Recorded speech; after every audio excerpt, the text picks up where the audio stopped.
and welcome to our next itty bitty webinar produced by Ignite Story Lab.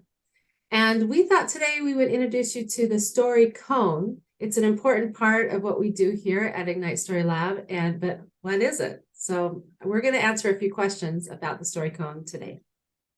Yes, and like the first question would be, hey, what is the story cone? All right. So in order to save time, I have prepared a visual here. The story cone, yes, I love how, Wendy, you phrase it all the time. You say it has a lot more to do with semiotics than it does dairy products. Very true, despite the shape. And we'll discuss that in just a little bit. The story cone is a physical representation, a structure, a framework is what we commonly call it, where we map out all of the character functions.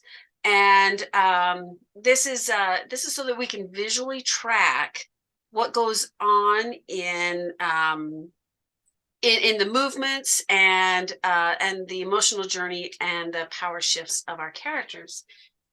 Just to begin with, up here, this top part represents the system, and inside of here is the entire world of the story. I know we're really familiar with things like the hero's journey and things like that. This is not quite like that. I love being able to separate who's controlling the system, who's controlling the world of the story, who's setting up those rules, and who is breaking those rules down here. And lately I've started to really realize that, hey, this triangle, that puts a lot of pressure on this pain point, and we feel it as audience when we look at that norm breaker. Here in the center we have this inciting incident. We call it the initial equilibrium disruptor. It's a triangle because it's critically important when you work with us. You'll find this out, that this incident impacts your primary actor. It impacts your primary norm breaker, and it must be part of the hero moment. That's this right here, the hero, and the conclusion of our story.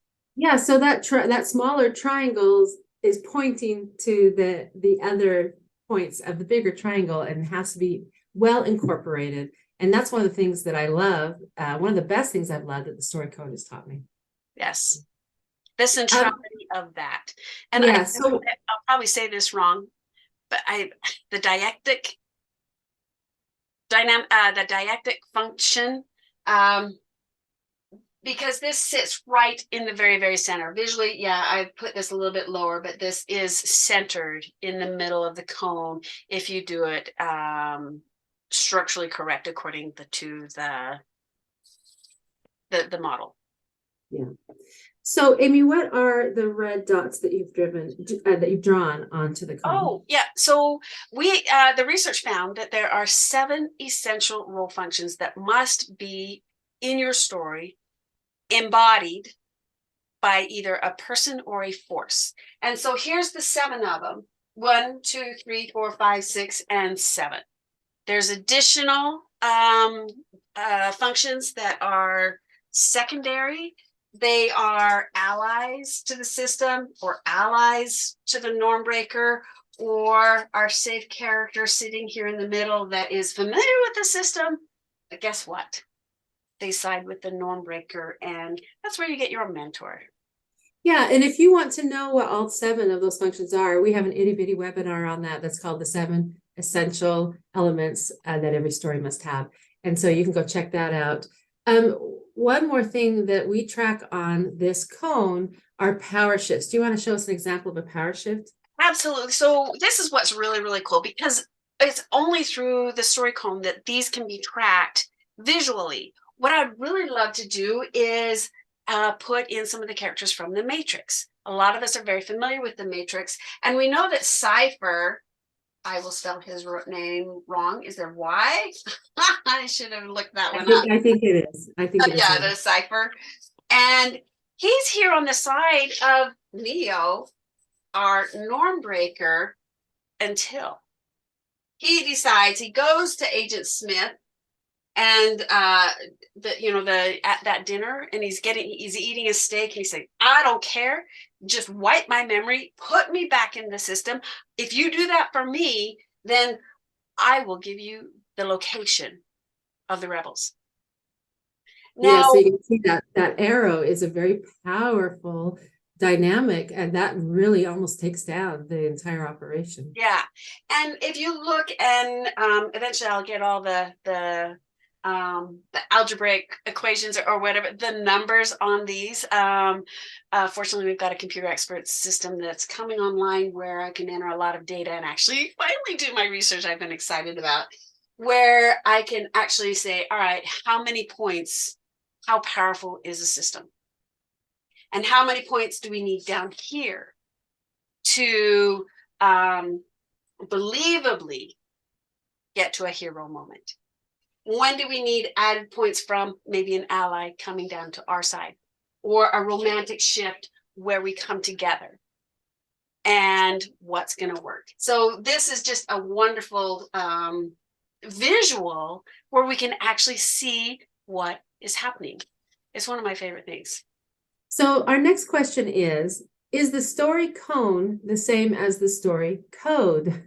So unfortunately, we have two really similar names, and sometimes it gets confusing. So the answer is no. The story code was developed by Catherine J. Farmer over 40 years of research that she's done into stories. And that's the basis of everything we do at Ignite Story Lab, is teaching and working with and analyzing people's stories using the story code.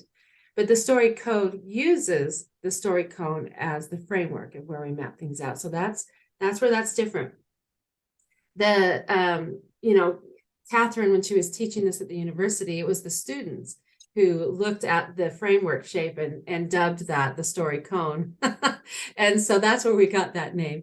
And we like it, and it just works. It's just right. It's the right name for that. So we just go with that. But the story cone is the framework that we use to map out all of the elements that we learned from the story code.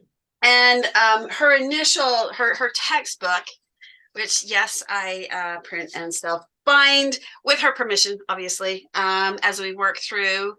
And it's called Cracking the Story Code, a Character-Centered System and Interdisciplinary Approach to Script, Text, and Genre Analysis.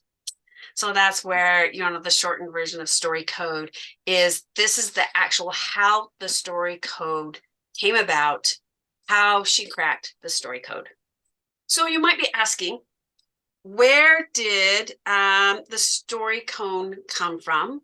Now, Wendy did mention that, the students dubbed it the story cone for obvious reasons, but where did it actually start? And, I mentioned a little bit earlier, it's more to do with semiotics than dairy products, or even, the snow cone jack. So if you go into semiotics, you'll find that Ferdinand de Saussure, a French semiotician, he had this thing where he said, okay, we see this thing, and we there's the rules of the system, which is la langue, and there's the parts of the system, which is la parole.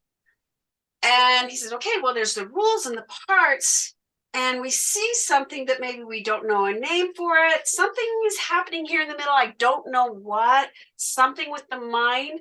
But by the end of this process, we go, aha, I will assign a meaning to that object. I now have a name for that object. Well, at the same time, on this continent, here in the United States, Peirce, they were born within a year or two of each other. They died within a year or two of each other. Neither one of them knew anything about the other, but they're working on the same concept. Is it in the ether? I don't know. Anyway, so Charles Sanders Peirce, and yeah, it's not Pierce, it's pronounced Peirce, even though it's kind of a funny spelling of Pierce. So he said, okay, yes, there's this it sitting right here, the same as de Saussure said, but we come along and we view it and we struggle, like, okay, this is different than anything I've ever seen. And then, oh, wait a minute. You go through this whole process and of try fail. I know it's not this. I know what this is. I know, okay, I don't have a name for it. So I'm going to come here to this final moment, and I'm going to say, yes, I will call it that. That means I come to a synthesis where I can now have a name and I can communicate with everybody else in my society. Well, now you can see where Katie had these two different models for assigning meaning, and with Peirce, it was he was studying the metaphysical categories. And these are the categories that Aristotle mentions. These are the metaphysical categories that Kant mentions. And this is what Peirce was working on. He said, you know, there's just something. I know that there is a way that this is what happens. I think this is what happens, but I don't know. He wasn't sure. He died without any proof. This was just he called it a theory. Yes. So the thing that, well, and you know what, we'll do an itty bitty webinar on a little bit of semiotics introduction and go deeper into that meaning making process that he put together. But it's quite fascinating, and you'll just guess that the character functions line up with those metaphysical categories, yet Katie developed them before she even had ever heard of semiotics. So it's really fascinating, but we'll dig into that story in another itty bitty webinar. It's worth checking into, especially if you like to geek out over theory a bit. Yeah, which we do. we're pretty true here. But it's why also, you know, we when you're introduced to the story cone, when we put we take Participer and Peirce and put them together, and the La Langue portion of de Saussure becomes the rules, and then all the parts moving around, where we can predict your emotional response. Literally, human beings are hardwired to assign to respond a certain way to certain kinds of circumstances. This just points it out and gives you the eyes to see it. This gets really deep. What's great about the story cone and the story code is you can pick up these elements quickly and start applying them to your writing, but they also go so deep. I mean, Amy and I are learning stuff every week. We never stop discovering new things about this because the theory does go so deep. So the last question is, why is the story cone important? And I know for me, I'm a visual learner. And so to see a story mapped out on this shape is really powerful for me, but I think it's helpful for any kind of learner. Number one, it's character-based. The story cone is all about mapping out the characters and the functions they serve in a story and the power that exists between them and how that shifts over the course of the story. So that we feel is unique and very powerful. It's a structure. This story cone structure is a configurative structure, which means that it's the whole story at a glance. It's not a plot mountain, or we're not plotting out beads or beats in a story in a linear fashion. This is a configurative structure where you see the whole story and what happens and where the power starts and where it ends by the time we're done mapping out the story. We haven't mapped out a story here. Amy's just pointed out a few elements, but you can literally look at that and go, oh, that's right. That is a representation of what happens in that story. It can be a linear structure. You can start at where the it is. That's, your primary actor. Amy, will you kind of show how they can travel through? Yeah. Your primary actor right here, you identify whose story it is, then whose eyes you're seeing it through. And actually, I would pick up the inciting incident that disrupts this world, which tells me who the system is and who the norm breaker is, opposing forces.